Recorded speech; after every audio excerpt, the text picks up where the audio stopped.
Siamo qui con Matuozzo, presidentessa di HoardingUK, che ha fondato questa associazione più di 10 anni fa, quindi ha molto da raccontarci.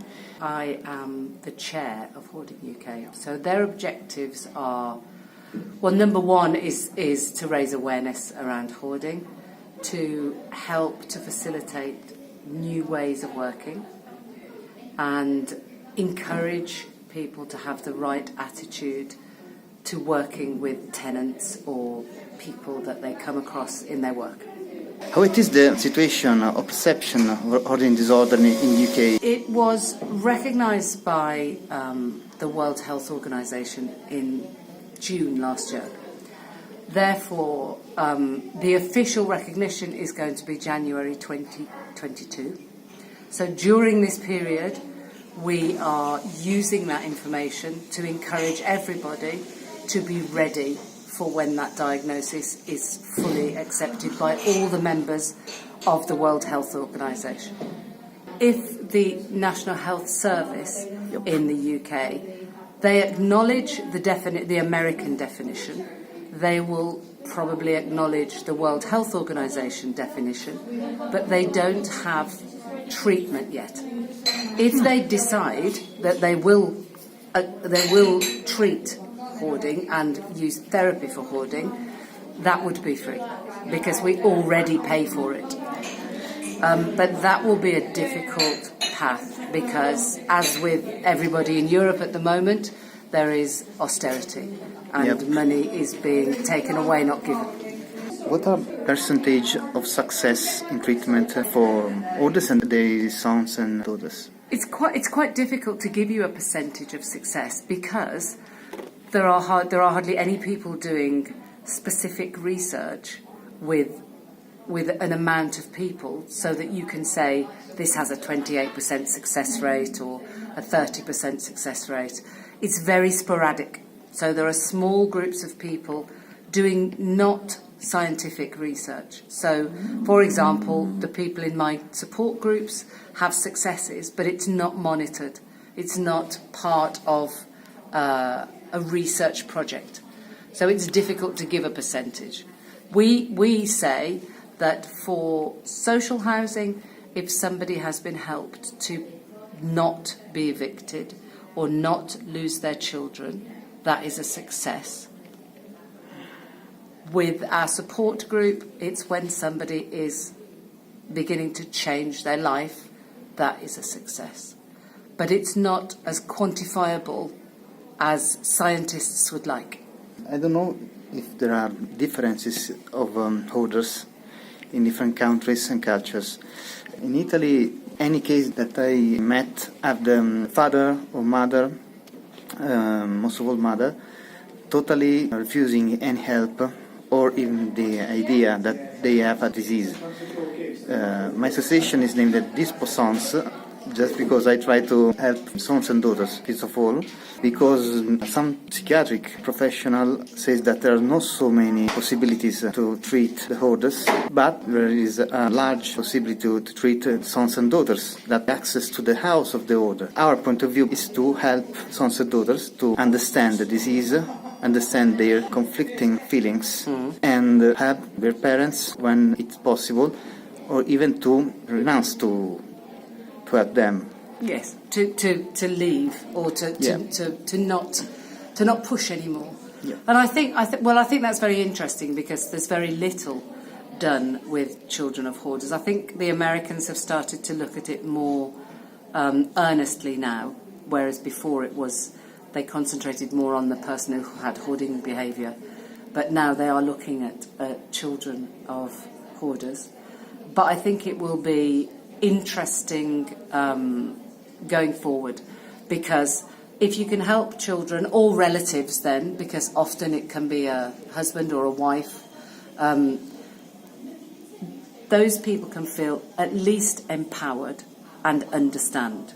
And I think that is the key, if they understand, because it's very difficult for close family to not be angry, resentful, frustrated, frightened, because they can't do anything. They live in it, but they can't do anything about it. I just spoke to two sisters, and they're grown up, but their mother has hoarded for 40 years. They have two houses. The second house they filled and then moved to house number 2. And so I suggested that they went to the first house, which was where they grew up, and took their own belongings. Because that is a conversation you can have with your loved one. This lady said, my mother will be really angry if we take that stuff because she thinks it's hers. And I said, no, it's not. It's yours. You can take your stuff. And that might be a place to start. So sometimes some confrontations will hurt, but if there is a genuine love and desire to support through those frustrations, through that resentment sometimes, then I think there can be successes. But it's a learning situation for both mother and son, for example. But I'm optimistic about it. The two people, another lady who has cleared her house now, she has a daughter. Her daughter's still angry with her, but still talking to her.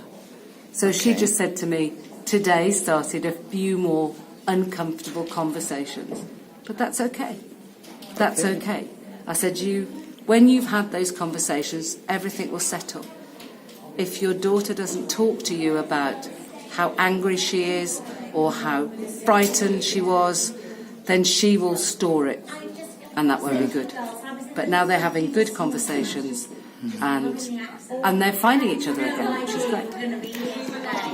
We get many experience from sons or daughters that can't have a conversation with their parents without conflict. This is always hard experience, a suffering experience for both of them. It's difficult, but it's really important to remember that you can't force or make somebody else do something. The only person that you can do that with is yourself.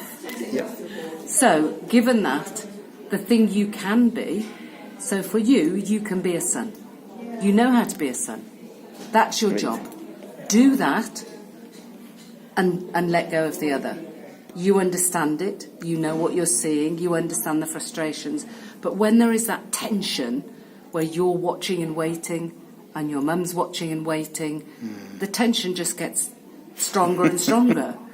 Yeah. So I would try, just be a son, just have those conversations. Imagine the stuff has gone. How are you going to be then? Be that now. Well, Mahatma Gandhi says, be the change you would see in the world. So you need to be it first. This is very inspirational. Yes, good. There is one case that I wish to ask you. In case that son or daughter is a disabled, mental or physical disease, and the parents have assigned to keep them.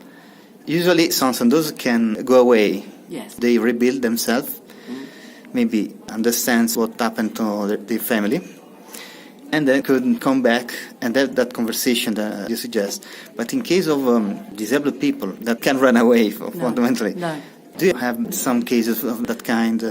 In the UK, if that was the case, it would be looked at under something called safeguarding, which they've talked about a lot. Now, safeguarding is when you see a potentially abusive situation, which sounds very cruel, but it's when somebody is forced to do something against their will, but they are vulnerable, as in they have disabilities, therefore they can't speak for themselves. And therefore safeguarding is, they say here, safeguarding is everybody's business.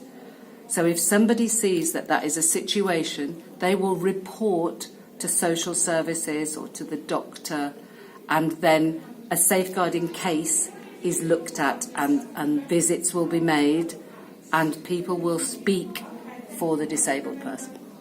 Just a last question. Okay. We have some researches in Italy, most of all in Padova, led by Caterina Novara, professor. They have even Randy Frost as a guest many times. Yes. and they are trying to keep going the scientific research about hoarding disorder. In the Kingdom, you have some point of reference in universities or in academic? Yes, the gentleman who spoke this morning, he is doing a scientific research project with Oxford University. So I can send you the details of that. He wants people to talk, but in the UK. But I can show you the parameters of their study and what they're studying.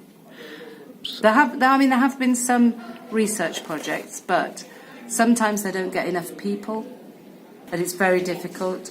A lot of research people come to my groups and the other groups that we have in the UK, the support groups, because there's a group of people who all have the same condition. But there's not enough research being done, not enough. We are trying to make the difference here. Well, piano piano. Piano piano. Thank you very much. So, thank you for your speech, your great big blue eyes. We hope to see you next time here in UK or maybe in Italy. Maybe in Italy. That would be great. Yeah, that would be lovely. I'd love that. There's a group in Florence, so if you want, it's not a bad city. So.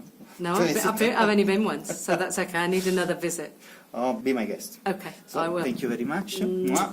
Mwah. And goodbye. Bye.